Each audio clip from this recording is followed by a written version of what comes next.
Today's interview is with Pema Dolma, who is formerly known as Acacia Sherman Lewis, who I interviewed on this podcast a few years ago. Acacia was a psychedelic researcher, lecturer, and educator working with very large doses of psilocybin, and she's absolutely brilliant. She is now living on retreat and on the path to becoming a Buddhist Lama. She is currently a Buddhist nun. So I thought it'd be really interesting to interview her and see what life is like. I will say she did the interview on her phone. So if you're watching this on video, just know that, she's on retreat and we did the best we can and the quality is still pretty good. And I really encourage you to give this a listen. Thank you for being here. And I will actually link to our former episode in the show notes. Thank you. Yeah, this is not like regular any of that. As a matter of fact, you have no context for it really in the regular world. You can talk about dry fasting, you can talk about fasting. This is neither nor any way, shape, or form like any sort of Western fasting regimen or keto diet or any of that actually, because it integrates full karmic profound purification, and then also the practices that you're doing have been perfected over 900 and some odd years. This is an enlightened lineage, meaning every single teacher in our lineage reached enlightenment, including our current teacher's teacher. And we feel, and I think it's well deserved, that our current guru, he is completely enlightened. We feel that way about him, even though he himself wouldn't say that about himself. Very few enlightened beings do. But it's interesting where when we fast, the first day you receive the empowerment to do the practice, Thousand Arm Chin Rezig practice. We do something called abiding in the fast, which is where your Buddha nature is revealed through tantric practices where you visualize and do deity yoga. And then you also purify a lot of the obscurations and negative karmas through 35 Buddha confession prayer, through resolve to practice excellence, through these micro practices that are embedded in this 300-page sadhana that we do every single day. And you're completely guided every single day. So it's not like you just are left to your own devices. Oh, I'm going to dry fast and go skateboarding. I'm going to dry fast and go see my mom. No, everything that you do, your body, speech, and mind has to be virtuous activity. So there's no speaking allowed on dry fasting days. And you're shocked how much speaking is based on non-virtuous thoughts and actions. That's what our teacher has emphasized to us a lot. A lot of the times when you're speaking, you're talking about your anger, your aggressiveness, your greed, your pride, your jealous, and you don't even know it. You're just having a conversation, gossiping with somebody about something that happened last week. And before you know it, your energy is actually being sapped through those means. And so when you practice this higher level of discipline where you're not speaking, you're only doing virtuous speech, you're chanting Om Mani Padme Hum. Om Mani Padme Hum in and of itself is a purification practice. Shakyamuni Buddha had to go, and supplicate other Buddhas to receive this mantra. This mantra, even though it's common, it's like, how you see the movie Doctor Strange, where Doctor Strange walks into the Ancient One's office and he's like, I see this in in a gift shop somewhere. Where are you going to teach me? And then she touches his forehead and he goes out of his body. It's not like that, right? Well, it depends, But, so many people are so familiarized with the westernization of Dharma is so such that very few people have access to an enlightened guru on demand who can explain to them articulately in English, and a language that they're already very familiar with. Hey, when you do this practice, this, and this, and this is what to expect. And then you're going through these experiences. This is what that means. Very few people have access to, gurus, in our lineage, gurus of this caliber, many times venerables, and His Holiness in India. There's so many different great high lamas that have millions of students, and so it's like getting an audience with them is very difficult. But our teacher has lunch with us every other day, and so we get to hear stories about how he sees the world, as well as sometimes he'll answer our personal questions. And that's not something that I see a lot in Dharma, is that accessibility factor being there. So when you have questions about, okay, can I really sustainably dry fast for 50 days and come out on the other side not emaciated and feel okay? Well, this was started by a woman named Galungma Palmo who had leprosy, and her leprosy was cured. Not only that, she reached enlightenment through doing this practice. So I came to Dharma looking for healing, really. I came to Dharma out of a need to try and figure out what my partner was doing at the time of death that was so profound. You know, Buddha passed away in this victorious pose, laying on his right side with his right hand under his head. And I'll never forget when I found my partner, who the anniversary of their parinirvana or transition day is tomorrow. I would never be able to talk about this before now, really. They were found, you know, in the shower having passed out in that position. And it took us about an hour to get them out of the shower because they passed out in front of the door. And then, you know, when the police came and did the autopsy report, it was a clot. It was a deep vein thrombosis and caused a massive heart attack. And Mike passed away quickly and, you know, relatively without a lot of pain, it seems like. But it devastated me. And I'll never forget that even though I was freaking out and screaming at the top of my lungs, when I found my partner, there was this profound peace in the house. And I couldn't justify how a tragedy could happen. And yet the world seemed like it was glowing with so much love and profound light at the same time. I couldn't quantify how everything seemed perfect, even though my life had just suddenly fallen apart within a 15-minute frame. In fact, to make matters worse, you know, at that time, I was even miscarrying. And I didn't know it. I was just in a lot of pain and also freaking out. And simultaneously, there's this clear light. There's this beautiful, blissful energy in the space, which is significant of, you know, someone who's a good practitioner. When they die, Buddhist practitioners many times manifest all sorts of miracles at the time of death, up until rainbows showing up and all sorts of sarira or relics being found in their cremation ashes and things of that nature. And I didn't know any of that. My partner had been doing retreats privately, Medicine Buddha retreat, Amitabha retreat, without a guru, without any instruction for years. And we were working with psychedelics, and Mike would talk about seeing Medicine Buddha. And I was like, okay, that's cool. But, you know, I guess that's what you were thinking of. I guess you were just visualizing it. I guess that's what happened. I kept trying to explain away Dharma phenomenon rather than learning it myself. And a week before Mike passed away, Mike also went by Melody. They were pretty genderqueer, you know, we were talking and we were like, you know, after we have our kids, let's go join a monastery. Let's really become serious practitioners because I want to learn Dharma too. You know, I mean, I don't know if I'd become a monk or a nun. Of course, I'm a nun now, but I would be interested. And that's when my partner said, I want to become a monk. And I said, okay, well then let's do it. After Oaxaca, we'll go and we'll find a teacher and we'll figure things out. And so after my partner passed away and a couple of failed relationships, and I just felt so miserable about myself. You know, I was 26, I'm a widow. My teaching academy, I've been teaching courses. I was a student of some of the greatest psychedelic travelers of the time, you know, Baba Kalindi E. I hadn't even really found out about Lama Mike Crowley. That was someone that my partner followed intensely. He ended up becoming one of my teachers as well, and accepted me as an upasaka, and that's how I got my shoe in the door, so to speak, into studying Dharma, was through the Kagyu lineage, which he's a part of the Karma Kagyu, Karma Kangstong lineage. And then his teachers, some of his teachers, Dzongsar Khyentse Rinpoche and Kalu Rinpoche. Through meeting second Kalu Rinpoche, I came to find my current guru, Wangchen Rinpoche.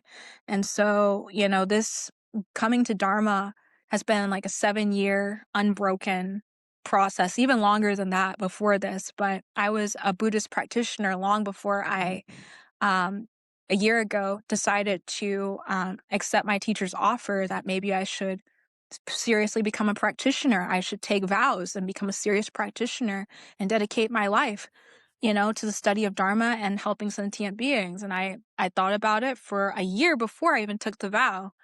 And then I accepted it, went to India, and had the amazing opportunity to sit with His Holiness Taisitsu Rinpoche along with all of the other current monks and nun. Well, yeah, monk and nun. There's one other nun from our center, and take Getsul or novice vows as a monastic.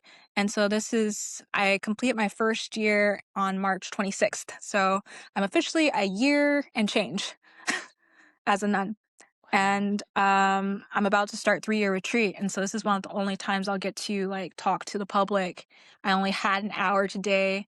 I'm about to go back into the temple and make tormas. All my brothers and sisters are going to be like, oh my God, you had time to do an interview? How did you do that? And you're still doing the shrine, because right now we have a lot of work as a nun, we vacuum, we clean, we make offerings, we have our own individual practice, and then we also take care of people and take care of our guru. And so there's a lot that goes into being a monastic.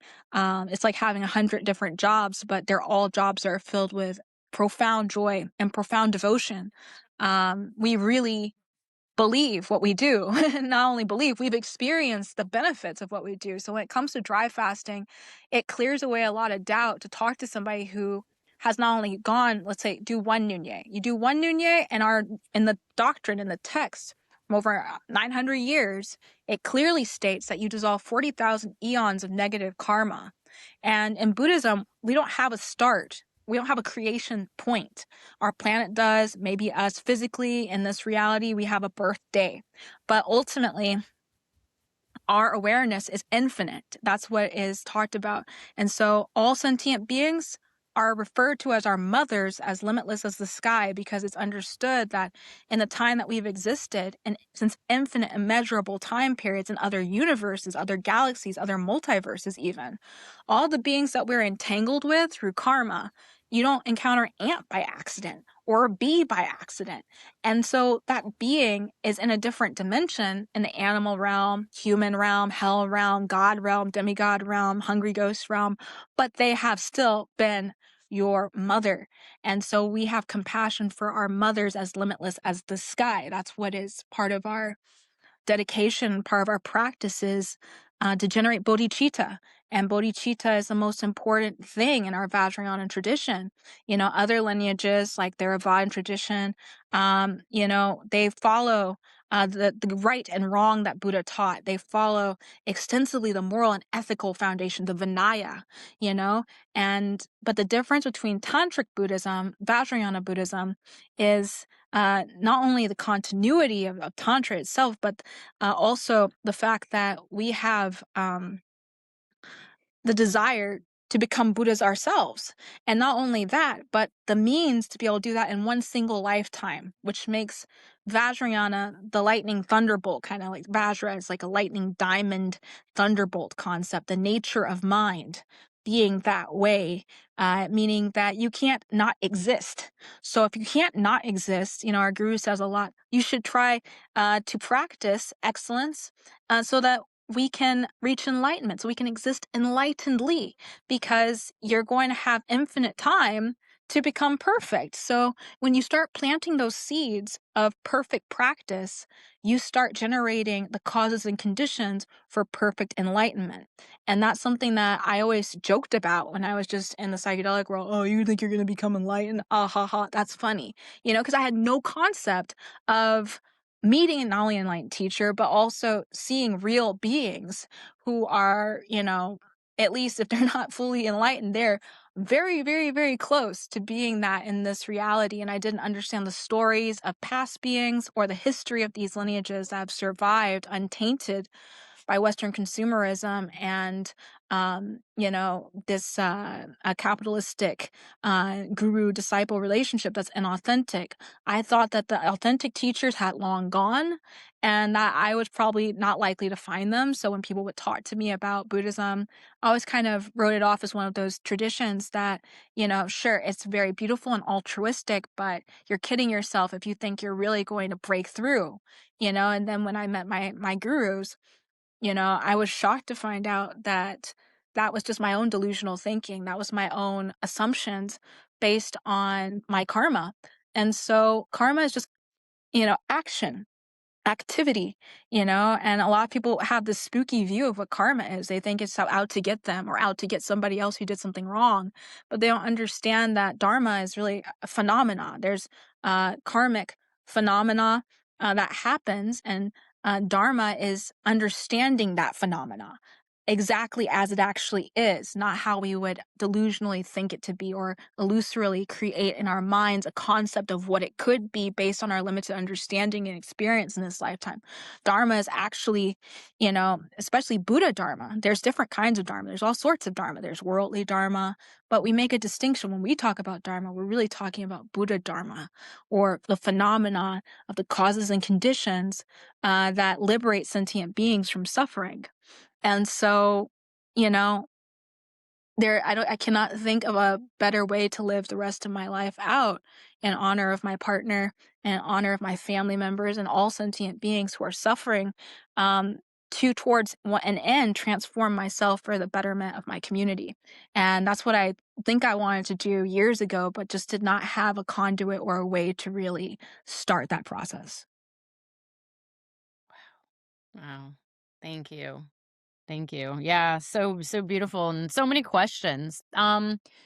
Two big questions. What lets you know when, like let's say one of your teachers is enlightened or near enlightenment, like what lets you know that, wow, okay, cuz I make jokes about it all the time. I say show me an ascended master here on the earth now. Yeah, I will show And you maybe they're one. not The future ascended, Buddha. but So in the text, many Buddhas are prophesied, okay? And so it's like an ant hill. You go in and you go to, like, the zoo, and you see an ant mound, and there's a queen, and then there's like baby queens, right? And then there's some male ants, and each one, they're obviously a different part of the colony, right?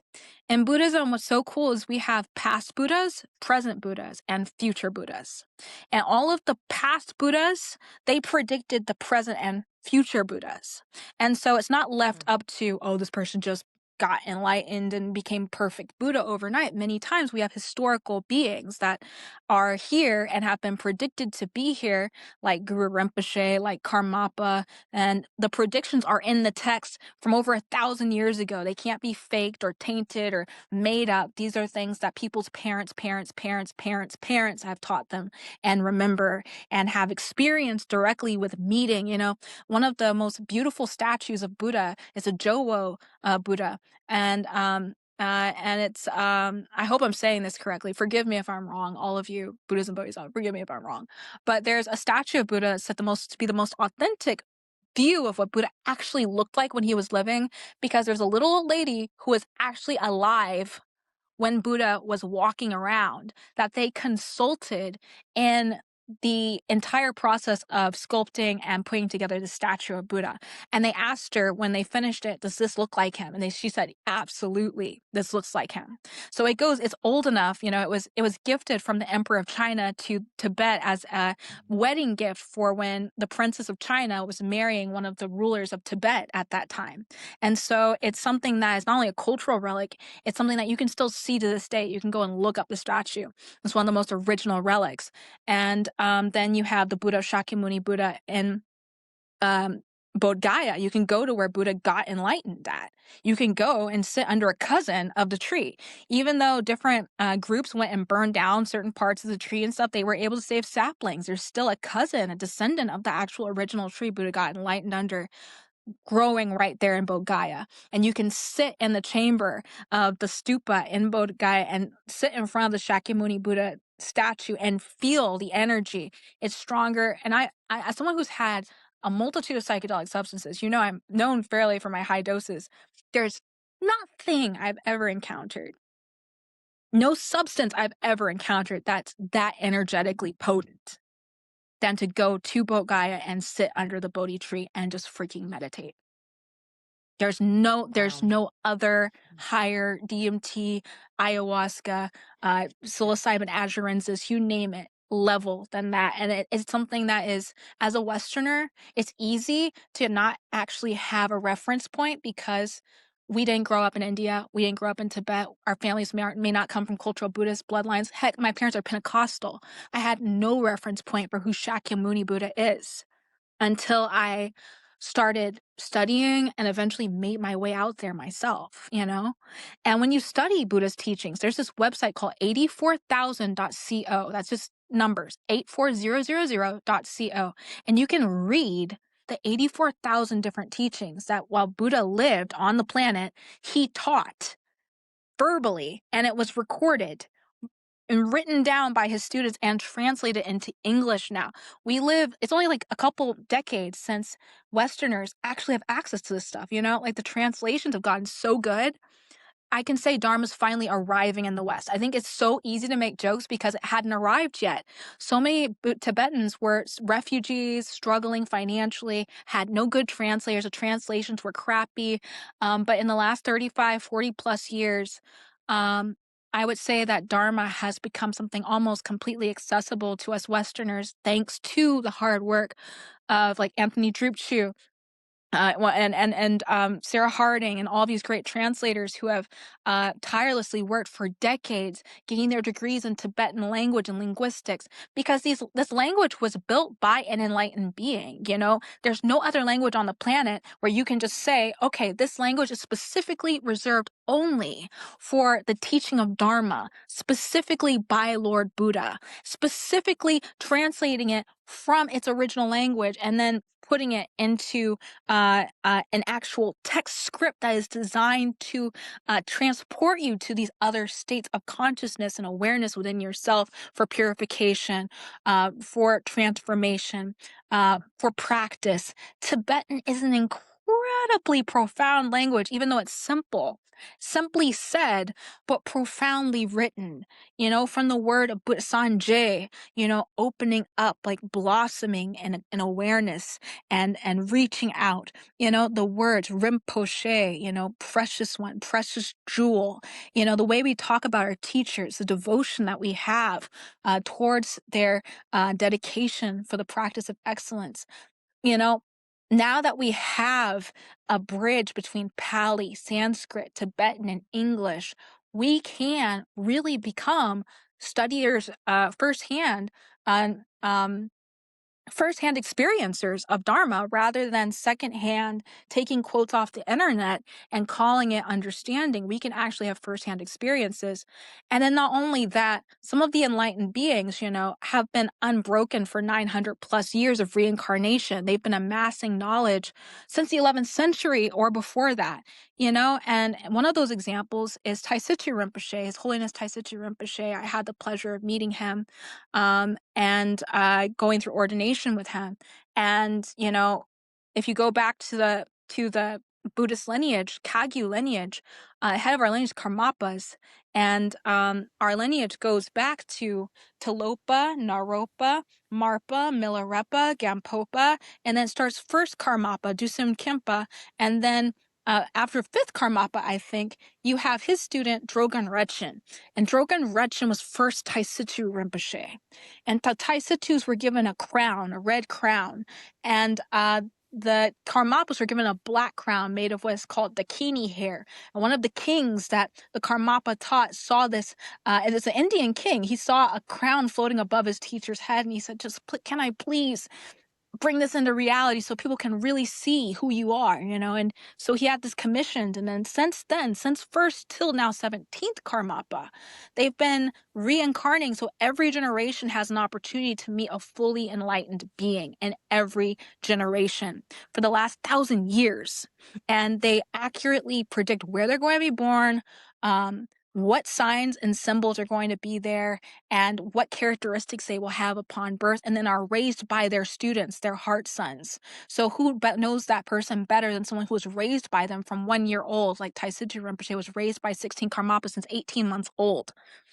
So to see the picture of him with 18-month-old 17th Karmapa, and even though people dispute and debate, 17th Karmapa might be some other person, it's widely known and respected, in our tradition at least, who 17th Karmapa is, but I won't get too much into that. My point is, an enlightened being because the lineage recognizes them through testing. It's not something where you just say, oh, that person's this, there's many different phases that a Trulka or a Yangtze has to go through before they're identified as being an enlightened teacher. And even though they might be 30 or 40 years old, they might still be considered a Yangtze. You know, they might not be considered, okay, that person is legitimately the activity of this previous enlightened being. They might only be the speech activity or the physical activity or the mind activity. You know, there's like a couple Dujin Rinpoches, for instance.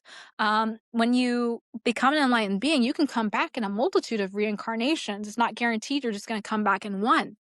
And so there's some who have massive activity in one form incarnation and less activity in another, you know, like Sanjay Nimpa Rinpoche. So there's multiple Sanjay Nimpa Rinpoches, for instance, and then one of them has profound activity in India. Another one is American, doesn't have as much activity, for instance, because of, you know, our karma in America. It's really hard to be raised as an enlightened being here, you know, for instance, lack of resources and discipline and high rent costs, you name it. So, you know, it's important you have that support of your lineage and that you have the respect of your elders. And that's something that's missing in the West, is that respect of your elders part, where not only do your former students respect that you really are who you say you are, but are going to give you the tools to take the reins of something that's tangible, work that you've actually put in motion, and train you in such a way that they were trained by you to continue that work in an ethical and constructive and beautiful way.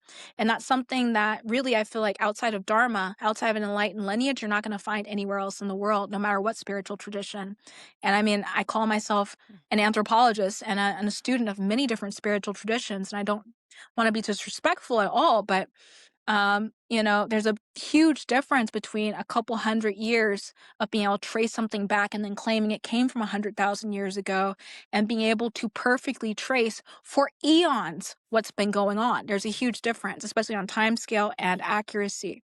And so I really appreciate the thoroughness of Dharma, and not only the thoroughness of it, but the infallibility of it. Buddha always said, test my teachings like a goldsmith tests his gold.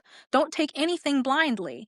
And so I've put into practice and I've tested everything my teacher has told me for myself to see, is this actually meaningful? Is this actually true? Does this actually help me?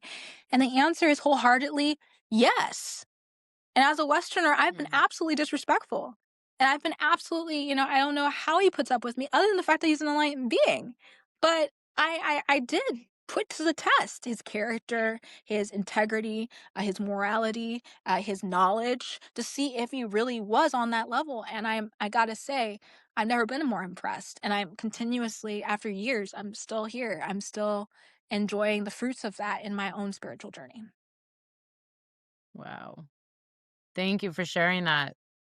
Yeah, I guess I never thought about the detailed lineage and the record keeping It of, has to yeah, have a versus you're lineage. right. Like, yeah. It doesn't Well, just fall yeah, out of and the there's sky, many, actually. That's not how enlightened yeah. beings work, you know? It's like they don't want to be questioned unnecessarily either. It's like if you're a fully enlightened being, you know when you're going to come back. You know what form you're going to come back in. That's one of the requirements.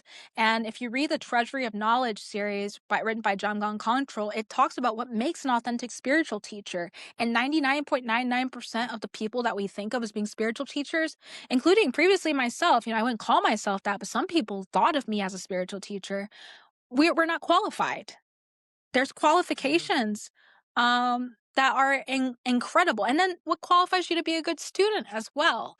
And so it's important to really ground yourself in understanding what that means, to not harm sentient beings, and what an actual teacher, what its characteristics are, because it's well written and it's well stuck to this day, you know? And if it's not something that's going to be completely beneficial, then it's not completely enlightened practitioner. It has to benefit all sentient beings according to their unique dispositions and according to their unique dispositions.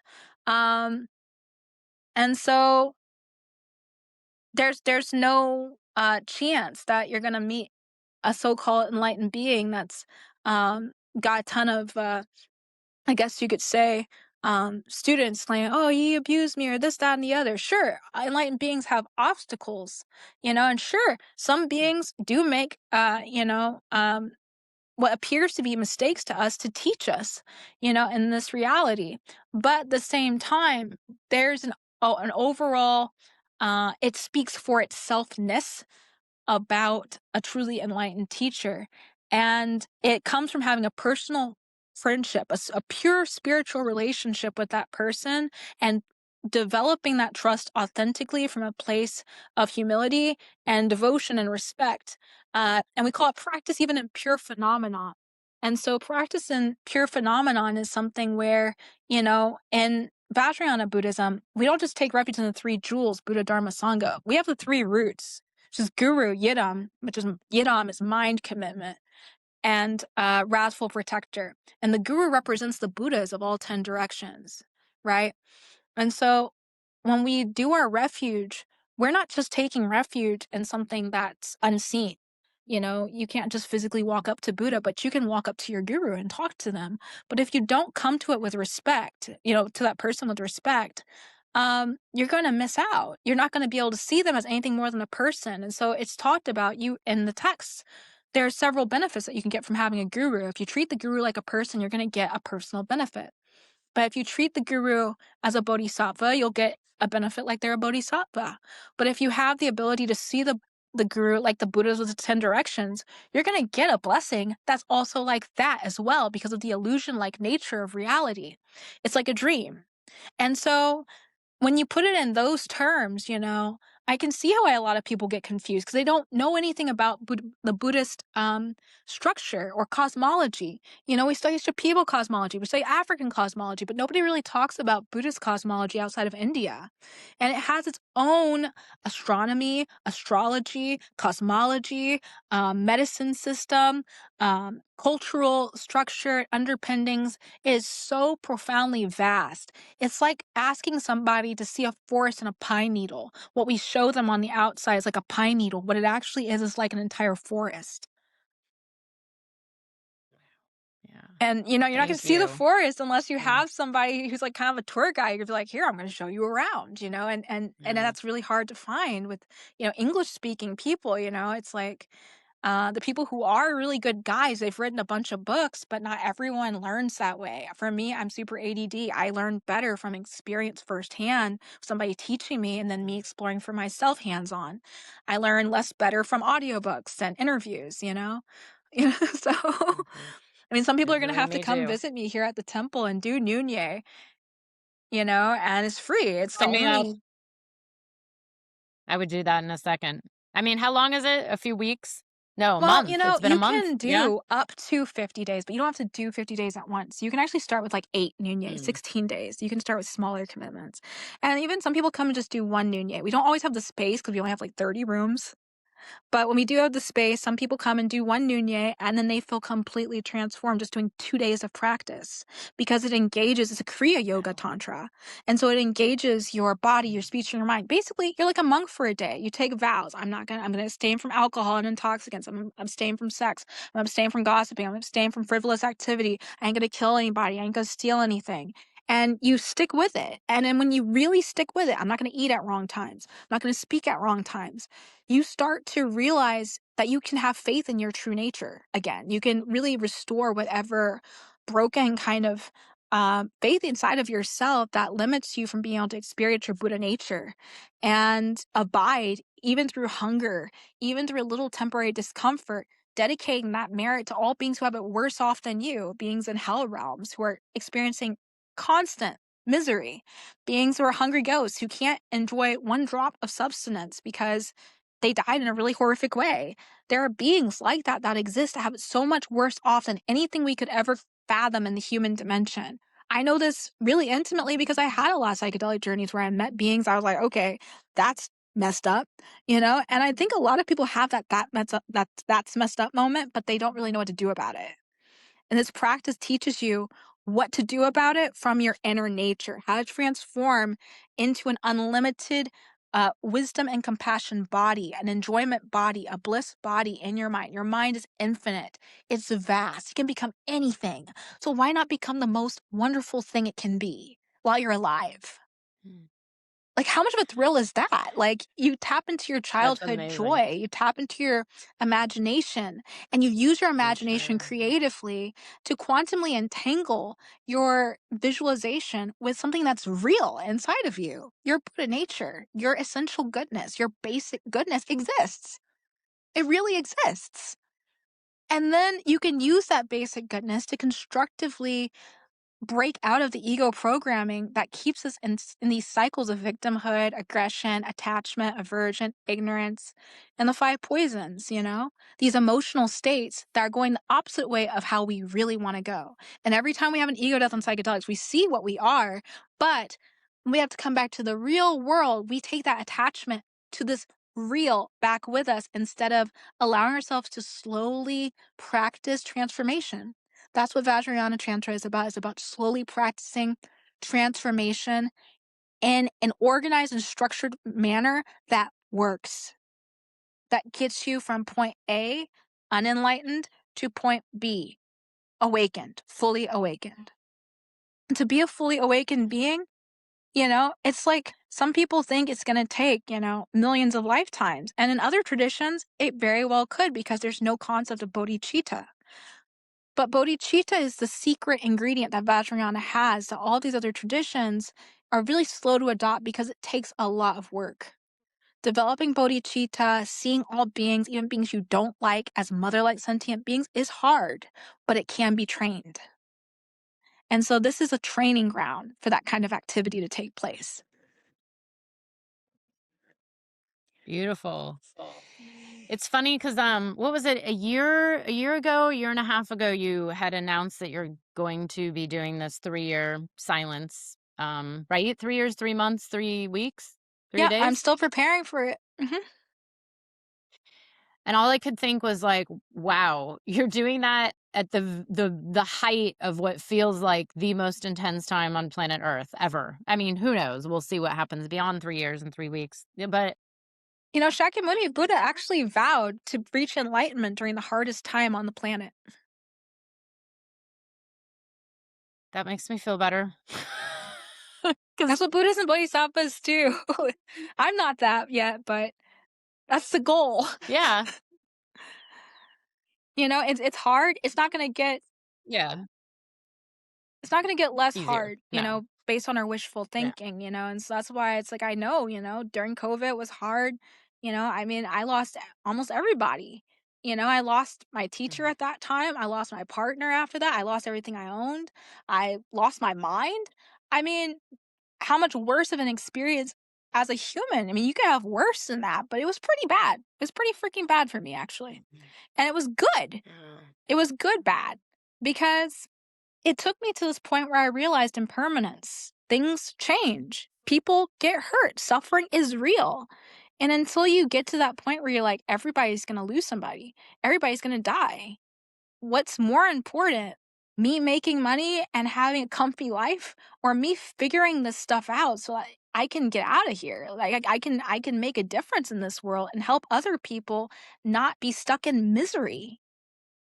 If you can't get yourself out, then Yeah. you can't help anybody else. Everyone says put the mask on yourself first, but we never think of it in a level of, infinite existence. We think of it on a very relative level, because that's all we can think of at this point. But when we start to zoom out and we have all these spiritual experiences, you learn how vast you really are. And if you've been here so long and you're still having these micro challenges, wouldn't you love to be able to at least get some of the micro stuff to fall into place more easily?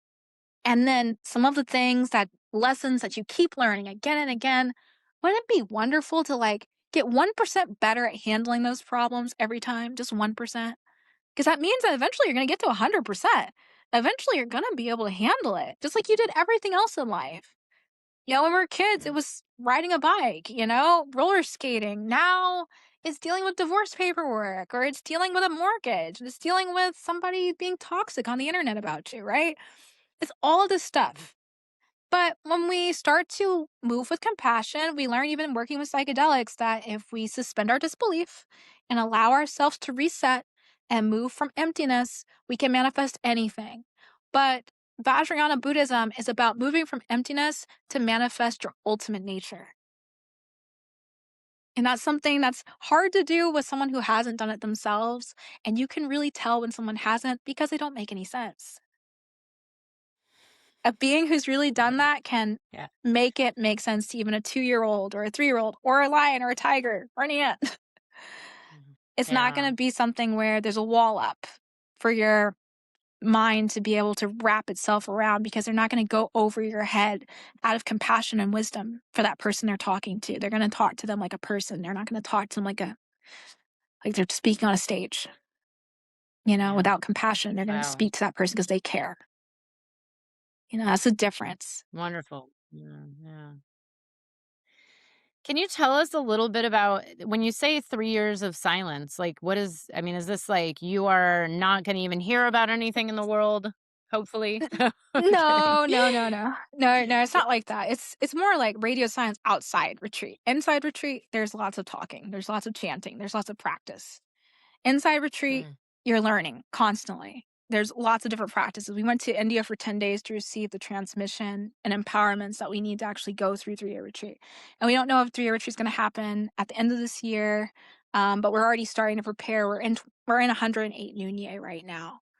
And 108 is something that's an extremely high commitment. And so our teacher is giving us an opportunity to start retreat by us doing this. So technically, I'm in retreat right now. Tomorrow, I won't be allowed to speak, of course. I will be fasting, but it's going to continue like that until October. And then that's probably when it's going to go into what appears to be radio silence in the outside world. I won't be using my phone, at least not as much. I'll be receiving letters and mail mostly. If you want to send me cookies, as long as I don't have any egg, ginger, garlic, or onion, please send me cookies. I'm kidding. I will share. awesome cookies.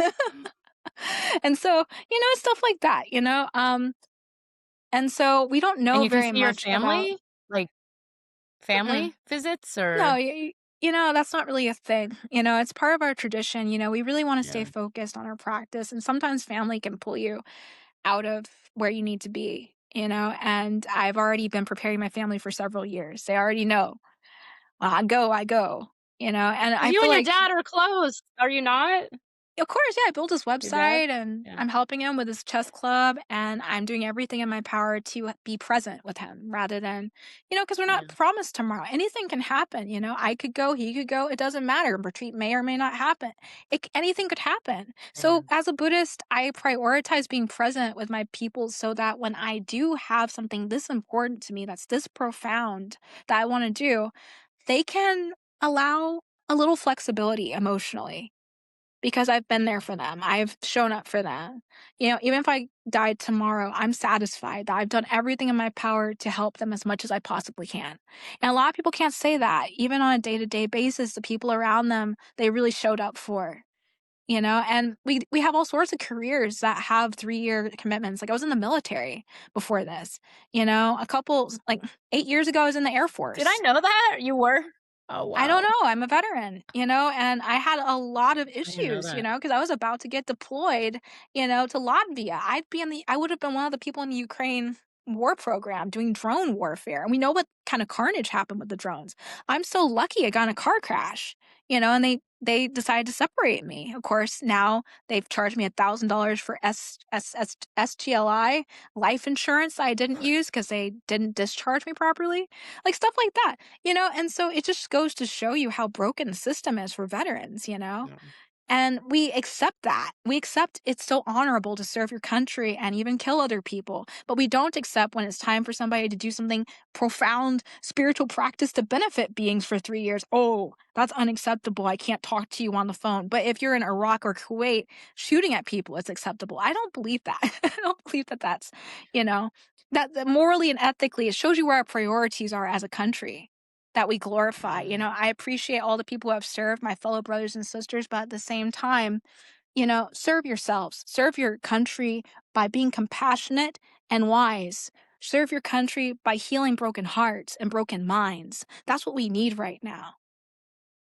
You Mhm. can Oh. make money for oligarchs later. Just no, don't. Just bad idea. But right now, it's really important, We understand. We just went through a giant pandemic. How many of us lost loved ones? How many of us got sick ourselves and were exposed to the idea of death? Right? So it's really important for us to just ground in and recognize life is impermanent. Let's tap into our infinite love while we can. as much as we can, as often as we can. And if possible, wake up. And 3 years, 3 months, and 3 moon cycles is what Buddha taught. It's the time it takes for a being to really, if all you do is completely spiritually meaningful towards enlightenment, you can wake up. And so I'm willing to go in. If I don't completely become enlightened, maybe I get a little bit more compassionate, a little bit more kind, a little bit more uh, aware of the human condition and appreciative of the world around me. I think that's worth it. Wow. Thank you so much for this work that you do. It's just really Yeah. incredible. It's my I could teachers. listen to this. Yeah. Yeah.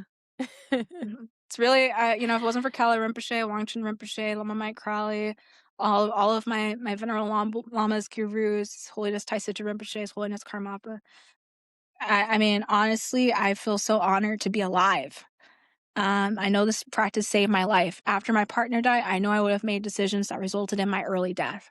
So I owe my life to this practice. And I want to help other people who have been suicidal, who have made lots of bad choices just based on grief and suffering, to know that, hey, if you can take a couple of days off from work, I can show you something that will change your life forever for the better. And it won't cost you a dime. Yeah, Maybe what just would you recommend to someone that's new? I do mean, Nunye. besides just A ton of new meditate. people, this is their first practice. It's completely guided. It keeps you from self-sabotaging by not taking the practice seriously, which is very easy to do as a beginner. If you're willing to read the book, Buddhist Fasting Practices by Wangchen Rinpoche, then you can kind of set yourself up to be prepared because it talks about everything we do.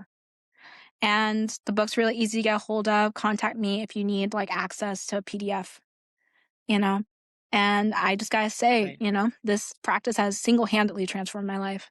And I've done a million other things, in Buddhist practices. The problem is the combination of activity, body, speech, and mind discipline and tantra wasn't always there. A lot of times you go to an empowerment, somebody's speaking another language, you're not always aware of what's being said, you're not aware of the meaning, it's really difficult to connect to, and you leave, and then you do it on your own, and you have no daily guidance. Here, you'll have support and guidance from an English-speaking Sangha, an English-speaking guru, and you're connected directly to an authentic traditional lineage. And so there's that that's a lot less to worry about than trying to fend for yourself on your own, doing chud for a first time, not having even done, basic fasting, not even having done basic purification, don't even know what Vajrasattva mantra is. This gives you a chance to learn some basic mantras and get some basic instruction you can take into your daily life. I think our teacher said, it's like you come, you get lunch, and you get a bag to go. It's kind of like that. You get something spiritually nourishing while you're here, and then you get instruction outside of here when you go into your regular world, reading Resolve to Practice Excellence every day. You can do that without coming here. Look up Resolve to Practice Excellence. It's a beautiful Vajrayana Buddhist prayer, and it helps you learn about dedicating merit, what that is, wishing for the good of all sentient beings, and also learning about your own nature. Buddhas and Bodhisattvas are mothers as limitless as the sky. All of this, all these words and terms I'm using, if you read the Resolve to Practice Excellence, it'll put it in direct context for you. And then, what does Om Mani Padme Hum mean? How does it close the doors to the 6 lower realms? You can find that in his book, Wangchen Rinpoche's book, Buddhist Fasting Practices. And I gotta go soon because it's time for me to make tormas, and we're about to start next session, but I just wanted to take a few minutes to kind of come up for air and just be like, yo, entheogenic community, I know I'm pretty silent, but I'm having the time of my life. If you guys want to hang out with me, you might have lost your chance for now, but you can read this book and you can maybe sign up to do practice in the future.